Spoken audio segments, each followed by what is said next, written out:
back to another vlog. Nandito tayo ngayon sa Shifen Waterfall Park. Ang ganda-ganda mo dito sa gentleman, nakakaloka. At dahil dyan, i-share ko sa inyo kung paano kami nakarating dito.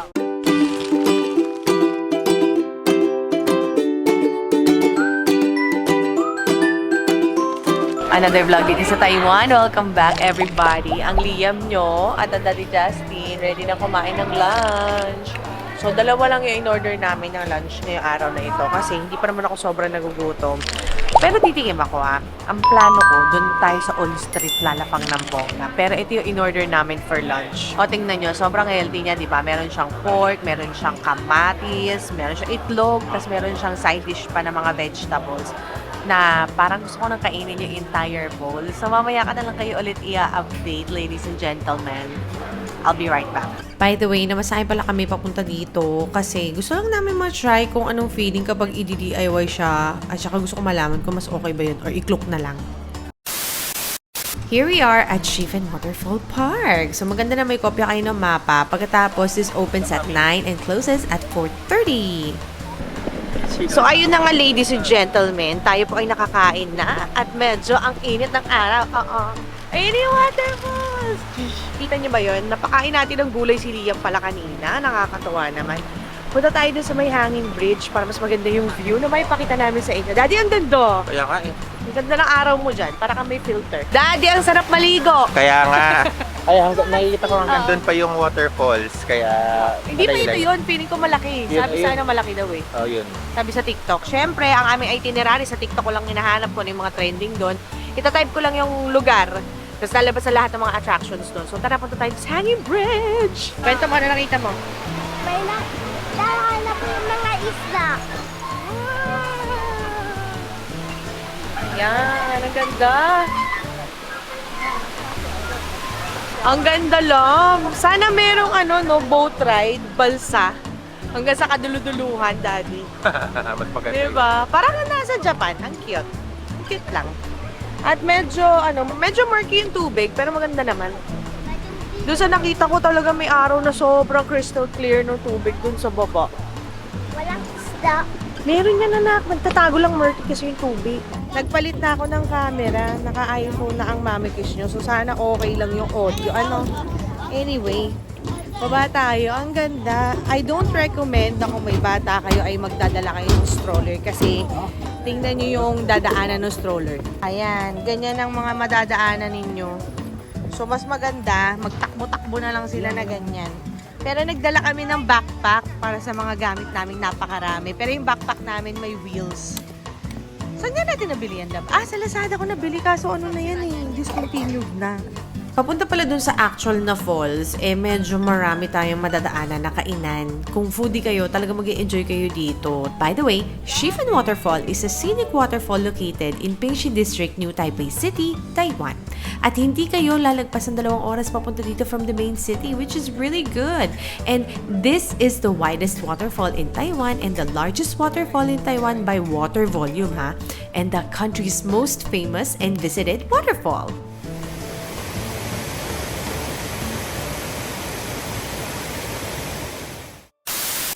Tapos na tayo dun sa waterfalls, Daddy. Hindi na ako masyado nakapag-update. Gawa ng nag-picture-picture. Babo na manok. Oo, sobrang daming picture-picture. Nakakatawa naman din. At saka very relaxing. Medyo hinamnam muna ni Mami Christine nyo yung tunog ng tubig. Kala mo naman walang tubig sa Malabon lang.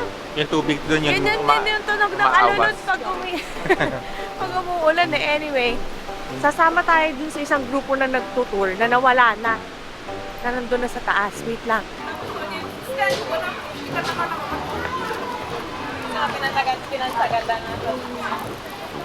It's actually 12 noon. Ang ganda ng araw kapag napalilibutan ka ng mga puno. No? Very, very soft lang siya.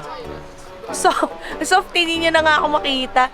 O di ayun. Medyo nagpahinga lang ang Mami Chris at Daddy Justin. Si Liam gusto sumakay dito sa swing Ayan! Nandito tayo sa may friendly trail. Pabalik na dun sa may bus stop. Para sumakay tayo dun sa part na kung saan tayo yung magpapalipad ng mga lanterns. Excited na ako mailagay yung wishes namin ni Liam na sana, actually, hindi lang ni Liam, pero yung wishes din ni Daddy Justin na sana matupad sa taon ng 2024. Lab, medyo mahabang lakaran. Medyo. Nagtanggal na nga tayo ng ano. 200 steps na. Bago na ako. Pagod ka na? Ayun yung mga ano. Saan? Ayun, sa kabila. O, hinahanap natin yung sa tayo pwede sumakay ng bus. Alright, update ladies and gentlemen. Naghanap na po kami ng puno. Alam niyo naman ng mga Pilipino, kailangan tayo po ay nasa shade. At Liam, yes? Vlog ka? Ang haba ng pila ng sasakyan. Oo nga, dito sa kabila, may parking space. So, kung may sarili kayong sasakyan, kung kagaya namin kayo na turista, naglakad ng malayo. Medyo malayo-layo yung nilakad namin. Pero, Napansin ko lang, may ang daming sasakyan. madaming sasakyan na pansin niya. Ay, ayun, ang tawag dito. Maraming CR, which is good. Marami ring CR na pang PWD. Ang hindi ko maintindihan, ang daming hagdan. So, hindi ko alam kung paano kung may dala kayo stroller. I don't recommend mag-stroller kayo. Mas maganda maglakad na lang. Pero, ang layo nun nilakad natin, daddy. Baka mga ano yun, could have been 400 to 500 meters, no, lab? Hindi, yun nilakad natin kanina. Hindi, ito. Isang kilometro ba yan? Oo, pwede. Talaga? Well, dahil sanay maglakad ng mami kiss ninyo, hindi ko masyadong na-feel. At saka, ang laking bagay ng kahit na medyo mainit, humahangin ng malamig, lab, no? Pero kung ito ay Singapore weather, hindi ko kaya. Malamang nandun pa lang nagpapatawag na ako ng taxi. So, habang naghihintay sa train na traffic, train bus pala, sila Mami Chris merong upuan na nagagamit ngayon. Buti may ganyan, no? Sana pala 3 tayo, no? Para Ikaw matayuin ka naman bibili nga ako ng sarili ko niyan. Baba lang ako saglit, ladies and gentlemen. Sina Daddy Justin nandun sa taas. Baba lang ako dito kasi may nakikita pa akong dito body of water. Ang sarap, ang lamig. Ayan, nasa ilalim tayo ng bridge ata to. Oo, ayun o. Nasa ilalim. Ayan, may tubig pa. Now, is this worth going to ng DIY? Actually, sa point na to ng vlog, hindi ko pa masabi kung worth it siya. But it's definitely maganda. Lalo na kung mahilig kayo sa mga lakad-lakad na mga activity. Tapos medyo more on the ma-hike kayo, yung ganyan. May enjoy nyo siya. Ako, knowing myself na medyo hindi ako ganun ka-active, na-enjoy ko. So, magiging depende siya sa inyo. Ang sarap pakinggan ng tubig. Yun ang nakakatawa. Tapos, ang daming pagkain. Pero, kung first time ninyo, siguro mas maganda na i-clock na lang to. I-clock na lang kaysa i-DIY. Pero sabi kasi ni Daddy Justin, in 5 minutes, pwede na daw tayong sumakay ulit. Kasi, ando na ata. Teka lang, panik na tayo. Ando na yung shuttle bus na pwede natin sakyan.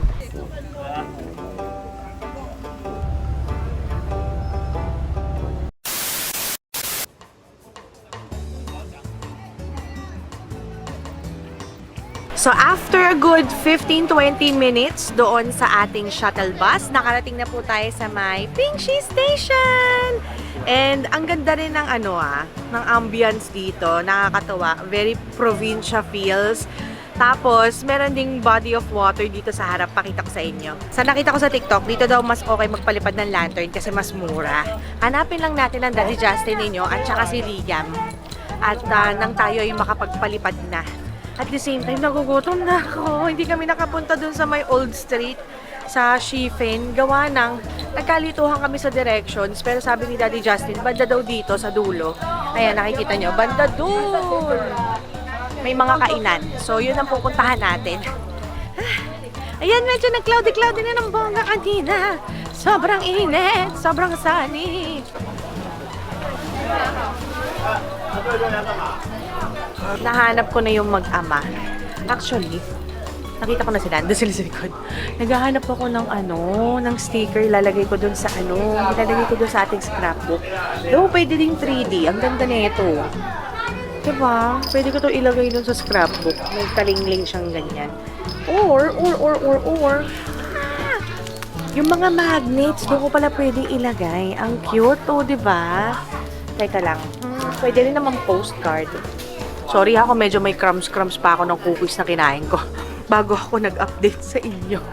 Kaloka. Ayan, dahil pa golden hour na medyo dumami yung mga tao. Kanina wala masyadong tao dito, Daddy. Oo, tayo ay magsusulat na dito sa 4-color lantern. na ang presyo ay 250 NTD. So, may ibig sabihin pala bawat kulay niya.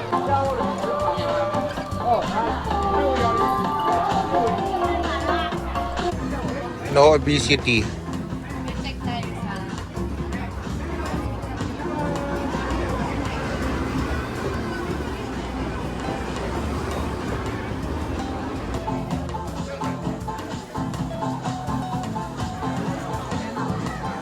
No, hospital.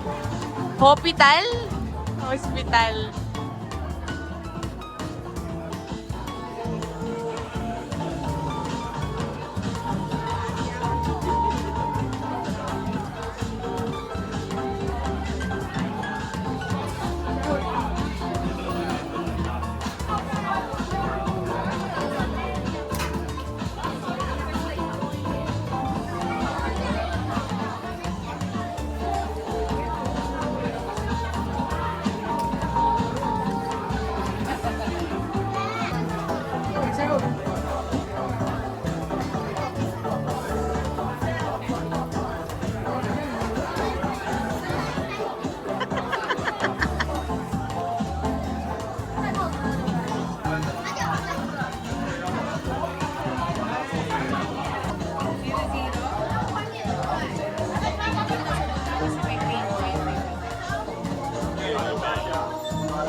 So ayan, nakapila ako sa isang spring roll. Spring roll yata to na crispy. So kukuha tayo. Ito, sila Mami Chris pumesto na doon kasi ang haba ng pila sa lahat. Akala namin hindi masyado maraming tao to kasi ito yung napanood namin sa video na less touristy.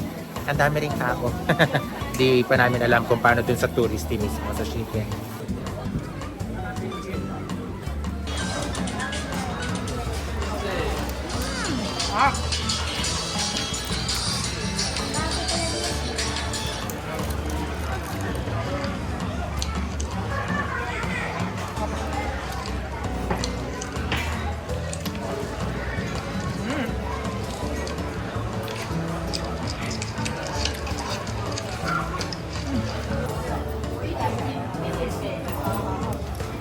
Parang halo-halo na may munggo.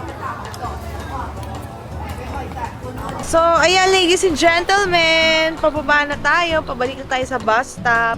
Ayan, may taxi na, mag-taxi na lang tayo. Oo, para dire-diretso na lang. So, na-enjoy naman namin to araw na to. Buti na lang pala, hindi tayo nagpunta dun sa may Old Street sa kabila. Kasi Sa dito Gifen. pa lang, sa oo, sa Gifen. O, basta dun sa kanina. Grabe. Anyway, dito, less touristy daw tong spot na to, pero sobrang daming tao. I bet mas marami dun sa kabila. So, ayan, balik na tayo dun sa city proper para makabili tayo ng swimsuit dahil pinako sila ng swimsuit para makapag-hot spring. Ako, yung swimsuit ko yung nakalimutan ko. Walang dalang swimsuit. So, okay, tara. Charis lang yung magta-taxi tayo. Hindi pala natuloy. Kasi walang driver. Wala drive. Nakapark lang yun. Nakapark pala siya. So, dito tayo sa may bus stop na lang. Magantay tayo ng bus. Kagaya na sinakay natin kanina to the nearest na station. And then from there, tsaka tayo lalarge. Hindi na ako naka-vlog sa sobrang siksikan sa bus at sobrang traffic. Ginabi na tayo. Dahil sobrang traffic kanina.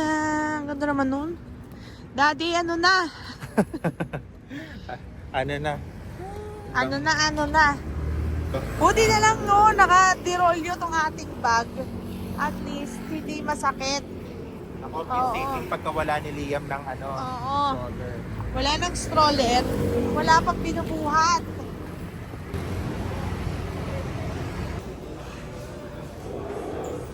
Ayan, nakita na ng mami nyo kung saan tayo bibili ng swimsuit. Na sana may kasya sa akin. Oo. Wait ha. How about this one? Parang medyo okay naman to. Ito na lang, no? Ang Daddy Justin, walang tumitigil. Natingin po ng yoga mat ang daddy kasi hindi po siya tumitigil mag-exercise. Wow. Paninindigan mo yan, iuwi mo sa Pilipinas, sayang ha? Oo. Talagang dito ka pa bumili. Iba talaga siya. Hindi kasi ang dulas dun sa bahay, hindi tayo makapag-plank. Nag-try ako mag-plank kahapon, gumaganon ako. Kaya kailangan natin. Ang Mami Chris naman, kettlebell. Ang liit lang nung 4 kg, baby. Tingnan mo, lab. Oh, ang liit lang niya. Pero mabigat. Mas gusto ko yan, di bulky. Oo. Oh, additional weight. Iuwi ko to ah. Bogs. Oo, eto, nasa 800. Double the price nito. Ay, mas cute naman to. Di ba, lab? Oo. 800 lang. Ganda rin nito. May ganito. Parang wala akong nakikita ganitong design dun sa atin. Demo naman daw, labi. Oo. Demo naman. Ito lang kung masakit sa akin. Nakalimutan ko yung massager ko. Kaya ito yung naknilap siya. Nagpating na perang mo.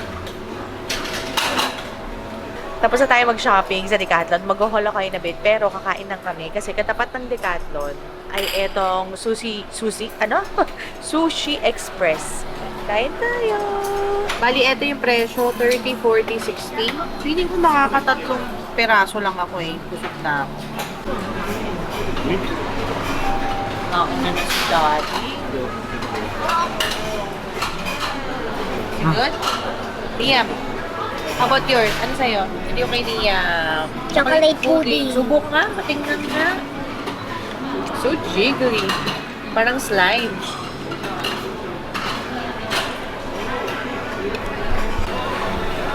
Sorry naman sa mga nanonood. Dapat hindi hinahalo, di ba, love? Pero okay lang yan. Where's the chicken?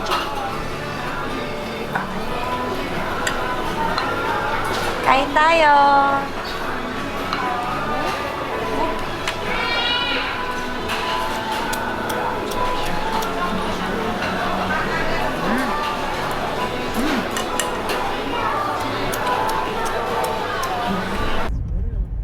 Ayun, ano?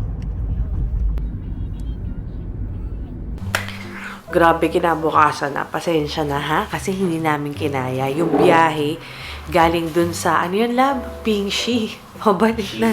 Pingxi Station. Oo, basta doon sa Pingxi, pabalik dito sa Taipei. It took us, siguro inabot kami ng mga 2.5 to 3 hours because of the heavy traffic. Kasi nakakaloka. Anyway, so dahil dyan, pasensya na kayo. Wala pa ako, sabaw pa. Medyo sabaw pa si Mami Chris ninyo. Pagigising ko lang, I slept at 2. Kahit pagod na pagod ako, tapos nagising ako ng 8. Pero gusto ko na lang gawin muna natin yung haul ng mga pinamili sa Decathlon. Decathlon is like my new Watsons. My new Sephora. Na-enjoy ko talaga pumunta doon. So, ano ba talagang pinunta ko doon? I came for one thing. And then, I left the store with a 5,000 NTD bill. Anyway, so I came for one thing, swimsuit na pinaalala ko pa kay Tati Justin at saka nagdala pa ako ng extra kay Liam. Ang ending, ako yung wala. Ako yung nakakalimot lang para sa akin. So, bumili ako ng tawag dito, swimsuit na mukhang pang tennis na dress. Ayan, mahilig ako sa may pa-dress kasi makapalang kifi. Oo, so kapag hindi nako-coveran, bumabakats. So dahil dyan, ang ganda ng fit. Kaya bumili ako ng dalawa. Pakita ko na lang sa inyo kapag nasuot ko na to. Pero dalawa yung binili ko. Ang ganda. The size is, people always ask me, Mami Chris, saan mo nabibili yung swimsuit mo? Sa Decathlon ko binibili. If it's not that, yung mga pamporma ko sa Coco Cabana, pero yung mga pang sporty sa Decathlon. The size is RU52. RU52. Dun ko siya binabase. Okay, kasi kapag large lang, RU50 yun. Pag large to XL, 52 siya. Maliban dyan, wala nito sa Pilipinas or laging sold out. Ito yung 2-in-1 na tonic shampoo and shower gel. Sabi dito, it has amino acid surfactant that removes chlorine odor, ganun. So, ayan, bumili ako kasi laging ang wala. Tapos, ang sakit ng paa ko at katawan ko. Bumili ako nitong heat pack. Hindi ko alam saan nilagay ni Liam. Dalawa yan actually. Hindi ko na makakita kung saan yan, saan yan nilagay. Anyway, this is reusable. Ganyan siya sa loob.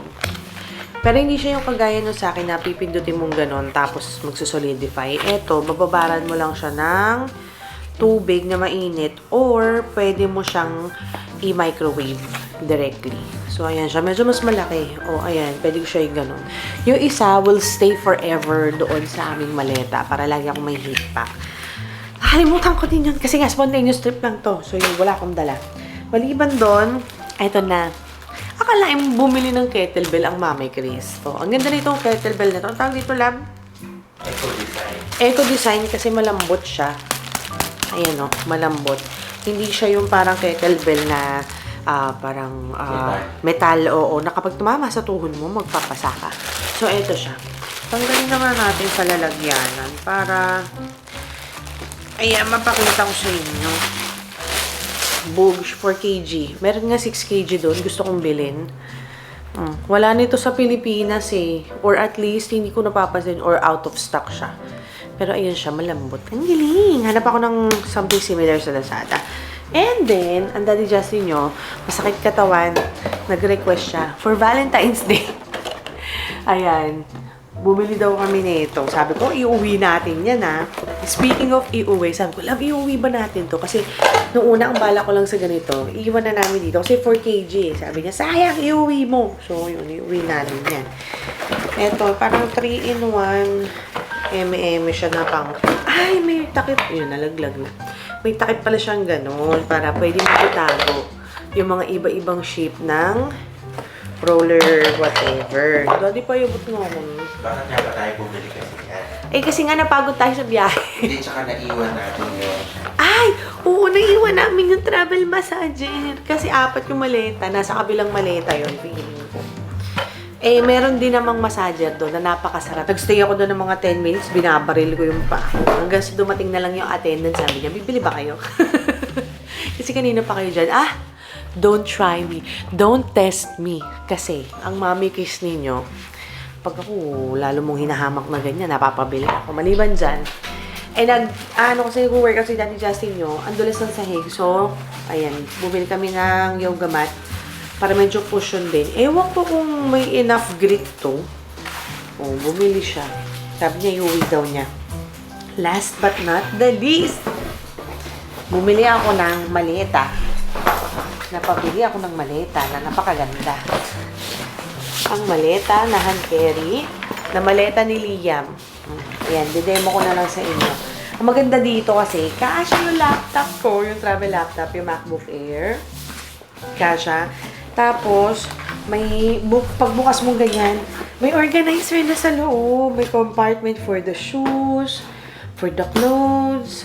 Eh, nung nag-i-impake kasi kami, kaya rin kami nagkanda leche-leche. Gawa ng, nung papunta dito, maliban sa biglaan tong trip na to, mabilisan yung impake ko. 2 days lang. So, ang dami kong nakalimutan. Usually, I pack at least a week before the trip.